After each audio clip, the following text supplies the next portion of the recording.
ਸ਼ਰਮਾ ਜੀ, ਖਬਰਾਂ ਦੀ ਸ਼ੁਰੂਆਤ ਕਰੀਏ ਅੰਮ੍ਰਿਤਪਾਲ ਸਿੰਘ ਤੋਂ। ਕੀ ਡਿਬਰੂਗੜ੍ਹ ਜੇਲ੍ਹ ਦੇ ਵਿੱਚ ਅੰਮ੍ਰਿਤਪਾਲ ਸਿੰਘ ਦੀ ਜਾਨ ਨੂੰ ਖਤਰਾ ਹੈ?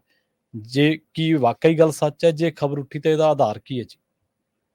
ਹਾਂ, ਬਿਲਕੁਲ ਇਹ ਵੱਡਾ ਪਹਿਲੂ ਹੈ ਕਿ ਡਿਬਰੂਗੜ੍ਹ ਜੇਲ੍ਹ ਦੇ ਵਿੱਚ ਅੰਮ੍ਰਿਤਪਾਲ ਸਿੰਘ ਹੀ ਬੰਦ ਨਹੀਂ ਹੈਗਾ, ਮੈਂਬਰ ਪਾਰਲੀਮੈਂਟ ਅੰਮ੍ਰਿਤਪਾਲ ਸਿੰਘ ਬੰਦ ਹੈ ਜੀ। ਬਿਲਕੁਲ। ਸੋ ਇਸ ਹਵਾਲੇ ਨਾਲ ਵੀ ਇਹ ਖਬਰ ਫਿਰ ਵੱਡੀ ਬਣਦੀ ਹੈ।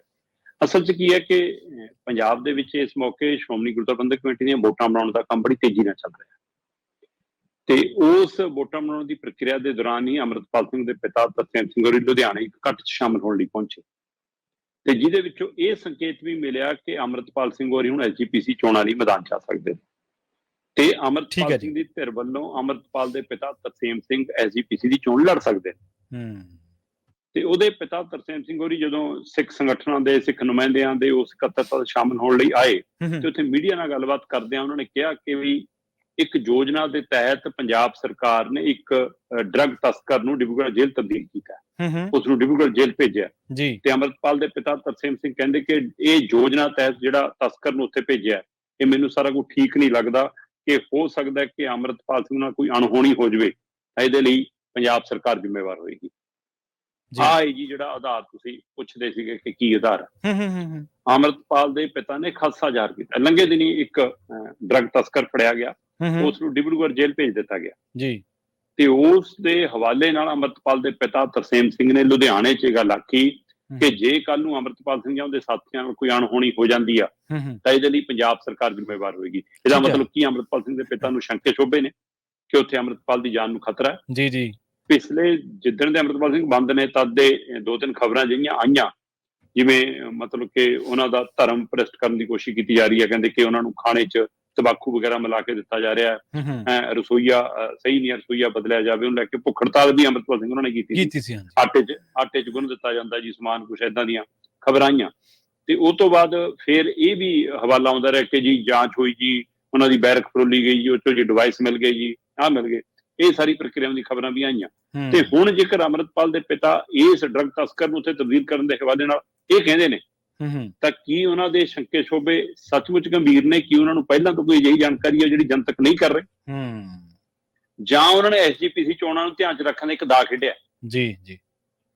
ਕਿਉਂਕਿ ਜੇ ਅੰਮ੍ਰਿਤਪਾਲ ਸਿੰਘ ਦੇ ਪਿਤਾ ਵੀ ਚੋਣ ਮੈਦਾਨ 'ਚ ਨਿੱਤਰ ਰਹੇ ਨੇ ਤਾਂ ਮਤਲਬ ਅੰਮ੍ਰਿਤਪਾਲ ਹੋਰੀ ਇੱਕ ਧਿਰ ਵਜੋਂ ਸ਼੍ਰੋਮਣੀ ਕਮੇਟੀ ਚੋਣਾਂ ਚਾਹ ਰਹੇ ਨੇ ਤੇ ਸਰਬਜੀਤ ਸਿੰਘ ਖਾਲਸਾ ਪਹਿਲਾਂ ਇਸ਼ਾਰਾ ਕਰ ਚੁੱਕਿਆ ਕਿ ਅਸੀਂ ਪਾਰਟੀ ਬਣਾਉਣ ਲਈ ਵੀ ਤਿਆਰ ਹਾਂ ਤੇ ਮੇਰੀ ਧਰਮ ਪਤਨੀ ਵੀ SGPC ਚੋਣਾਂ ਲੜਨ ਲਈ ਤਿਆਰ ਹੈ। ਤੋ ਇਸ ਵਾਰ 2011 ਤੋਂ ਜਿਹੜੀਆਂ ਪੈਂਡਿੰਗ ਚੱਲੀਆਂ ਆ ਰਹੀਆਂ ਨੇ ਸ਼੍ਰੋਮਣੀ ਗੁਰਦੁਆਰਾ ਪ੍ਰਬੰਧਕ ਕਮੇਟੀ ਦੀਆਂ ਚੋਣਾਂ, ਉਹਨਾਂ 'ਚ ਵੀ ਤੁਹਾਨੂੰ ਸਿੱਖ ਸੰਗਠਨਾਂ ਵਿਚਾਲੇ ਗਹਿ-ਗੱਚ ਮੁਕਾਬਲਾ ਦੇਖਣ ਨੂੰ ਮਿਲ ਸਕਦਾ। ਇੱਕ ਪਾਸੇ ਸੁਖਬੀਰ ਸਿੰਘ ਬਾਦਲ ਹੋਰਾਂ ਦਾ ਧੜਾ ਜਿਹੜਾ ਕਹਿੰਦਾ ਕਿ ਅਸੀਂ ਕਬਜ਼ਾ ਨਹੀਂ ਛੱਡਣਾ, ਦੂਸਰੇ ਪਾਸੇ ਬਾਗੀ ਧੜਾ ਨਿਕਲਿਆ, ਉਹ ਕਹਿੰਦੇ ਅਸੀਂ ਵੀ ਮੈਦਾਨ 'ਚ ਤਜਰਬੇ ਸਾਨੂੰ ਵੀ ਹੈਗੇ, ਜਗੀਰ ਕੌਰ ਵੀ ਉੱਧਰ ਹੈ, ਢੀਂਡਸਾ ਵੀ ਉੱਧਰ ਹੈ, ਚੰਦੂ ਮਾਜਰੇ ਹੋਣੀ ਵੀ ਉੱਧਰ ਹੈ, ਬਡਾਲੇ ਹੋਰੀ ਵੀ ਉੱਧਰ ਹੈ, ਉਹ ਕਹਿੰਦੇ ਅਸੀਂ ਵੀ ਤਜਰਬਾ ਰੱਖਦੇ ਹਾਂ, ਅਸੀਂ ਵੀ ਚੋਣ ਮੈਦਾਨ ਚਾਹਾਂਗੇ। ਉੱਧਰ ਜਥੇਦਾਰ ਭਾਈ ਰਣਜੀਤ ਸਿੰਘ ਹੋਰੀ ਲੰਮੇ ਸਮੇਂ ਤੋਂ ਸ਼੍ਰੋਮਣੀ ਕਮੇਟੀ ਦੀ ਲੜਾਈ ਲੜਦੇ ਆ ਰਹੇ ਨੇ, ਪੰਜਾਬ ਪੰਥਕ ਦਲਾਂ ਵਾਲੇ, ਹੈ ਨਾ। ਕਿਸੇ ਸਮੇਂ ਢੀਂਡਸਾ ਹੋਰੀ ਵੀ ਉਹਨਾਂ ਦੇ ਨਾਲ ਸਮਰਥਨ ਦੇ ਹਵਾਲੇ ਨਾਲ ਜਾ ਰਹੇ ਸੀਗੇ। ਹੁਣ ਕੀ ਉਹ ਇੱਧਰ ਆਉਣਗੇ ਨਾਲ ਇਕੱਠੇ ਜਾਂ ਆਪਣੇ ਦਮ ਤੇ ਲੜਾਈ ਲੜਨਗੇ? ਪਿਛਲੇ ਦਿਨੀ ਜਸਵੀਰ ਸਿੰਘ ਮੰਡ ਹੋਰੀ ਇਸ਼ਾਰਾ ਕਰ ਚੁੱਕੇ ਨੇ, ਭਾਈ ਜਸਵੀਰ ਸਿੰਘ ਮੰਡ ਕੇ ਹਾਂ ਸਾਡੀ ਵੀ ਤਿਆਰੀ ਹੈ ਜੀ, ਹੈ ਨਾ। ਤੇ ਇੱਧਰ ਬਡਾਲਾ ਹੋਰਾਂ ਨੇ ਜਿਹੜੇ ਰਾਗੀ ਸਿੰਘ ਸੀਗੇ ਉਹਨਾਂ ਨੇ ਵੱਖਰੀ ਪਾਰਟੀ ਬਣਾਈ ਆ, ਹੋ ਸਕਦਾ ਉਹ ਵੀ ਗਾਏ ਬਗਾਏ ਕਿਸੇ ਹਵਾਲੇ ਨਾਲ ਸ਼੍ਰੋਮਣੀ ਕਮੇਟੀ ਚੋਣਾਂ ਚਾਹੁਣ। ਤੇ ਇਹ ਸਾਰੀ ਪ੍ਰਕਿਰਿਆ ਦੇ ਵਿਚਾਲੇ ਜੇ ਅੰਮ੍ਰਿਤਪਾਲ ਸਿੰਘ ਹੋਰੀ ਸਰਬਜੀਤ ਸਿੰਘ ਖਾਲਸਾ ਉਹਨਾਂ ਦੀ ਧਿਰ ਵੀ ਆਉਂਦੀ ਆ ਤਾਂ ਇਹਦਾ ਮਤਲਬ ਇਸ ਵਾਰ ਇੱਕ ਵੱਖਰਾ ਪਹਿਲੂ ਹੈ, ਕਿਉਂਕਿ ਸ਼੍ਰੋਮਣੀ ਅਕਾਲੀ ਦਲ ਅੰਮ੍ਰਿਤਸਰ ਤਾਂ ਪਹਿਲਾਂ ਤੋਂ ਚੋਣ ਲੜਦੀ ਆ। ਸੋ ਇਸ ਲਈ ਇਹ ਸਾਰਿਆਂ ਦੀ ਨਜ਼ਰ ਹੁਣ SGPC ਚੋਣਾਂ ਤੇ ਆ। ਪਰ ਇਹ ਦੋ ਪਹਿਲੂ ਬਰਾਬਰ, ਇੱਕ ਪਾਸੇ ਤਰਸੇਮ ਸਿੰਘ ਹੋਰਾਂ ਦਾ ਉਹਨਾਂ ਸੰਗਠਨਾਂ ਨੂੰ ਮਿਲ ਕੇ ਕੱਲ ਇਹ ਕਹਿਣਾ ਕਿ ਭਾਈ ਚੋਣਾਂ ਦੀ ਤਿਆਰੀ ਕਰੋ, ਵੋਟਾਂ ਵੱਧ ਤੋਂ ਵੱਧ ਬਣਾਏ, ਸਿੱਖ ਭਾਈਚਾਰੇ ਦਾ ਨੁਮਾਇੰਦਾ, SGPC ਦੀਆਂ ਵੋਟਾਂ ਜਿੰਨੀਆਂ ਵੱਧ ਬਣਾਓਗੇ ਉਨਾ ਜ਼ਰੂਰੀ ਹੈ, ਇਸ ਨੂੰ ਬਚਾਉਣਾ ਜ਼ਰੂਰੀ ਹੈ ਸੰਸਥਾ ਨੂੰ, ਤੋਂ ਸੰਕੇਤ ਕਰਦਾ ਕਿ ਉਹ ਚੋਣ ਮੈਦਾਨ ਚ ਆ ਰਹੇ ਨੇ। ਦੂਸਰੇ ਪਾਸੇ ਜਿਹੜਾ ਉਹਨਾਂ ਨੇ ਅੰਮ੍ਰਿਤਪਾਲ ਦੇ ਹਵਾਲੇ ਨਾਲ ਗੱਲ ਕਹੀ ਆ ਕਿ ਵੀ ਜੇਕਰ ਅਣਹੋਣੀ ਹੁੰਦੀ ਆ ਤਾਂ ਪੰਜਾਬ ਸਰਕਾਰ ਜ਼ਿੰਮੇਵਾਰ ਹੋਊਗੀ, ਕੀ ਇਹ ਇੱਕ ਰਾਜਨੀਤਿਕ ਬਿਆਨ ਹੈ ਜਾਂ ਇਹ ਪਿਤਾ ਵਾਲਾ ਫਿਕਰਮੰਦੀ ਵਾਲਾ ਬਿਆਨ ਹੈ? ਇਹ ਦੋ ਹਵਾਲੇ ਇਸ ਪਹਿਲੂ ਤੇ ਹੈਗੇ ਨੇ।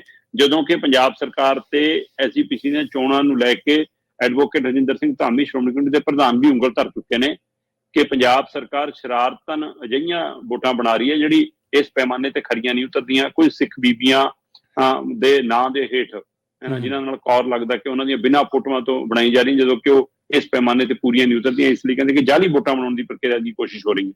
ਸੋ ਉਹ ਵੀ ਇਸ ਤਰ੍ਹਾਂ ਮਤਲਬ ਇਸ ਹਵਾਲੇ ਨਾਲ ਗੱਲ ਕਰ ਰਹੇ ਨੇ। ਸੋ ਸ਼੍ਰੋਮਣੀ ਕਮੇਟੀ ਦੀਆਂ ਚੋਣਾਂ ਤੇ ਅੰਮ੍ਰਿਤਪਾਲ ਵਾਲਾ ਮਾਮਲਾ ਪੈਰਲਲ ਤੁਰ ਪਿਆ।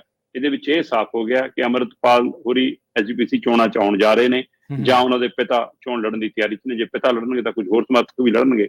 ਸੋ ਇਸ ਲਈ ਇਸ ਹਵਾਲੇ ਨਾਲ ਕਈ ਗਈ ਟਿੱਪਣੀਆਂ ਜਾਂ ਇੱਕ ਫਿਕਰਮੰਦੀ ਚੋਂ ਇਸ ਘਟਨਾ ਦੇ ਹਵਾਲੇ ਨਾਲ ਕੋਈ ਹੋਰ ਜਾਣਕਾਰੀ ਉਹਦੇ ਚੋਂ ਹੈ, ਪਰ ਉਹਨਾਂ ਨੇ ਖਾਸਾ ਪ੍ਰਗਟਾਇਆ ਕਿ ਅੰਮ੍ਰਿਤਪਾਲ ਸਿੰਘ ਦੀ ਜਾਨ ਨੂੰ ਡਿਬਰੂਗੜ੍ਹ ਜੇਲ੍ਹ 'ਚ ਖਤਰਾ ਹੋ ਸਕਦਾ। ਜੀ ਜੀ।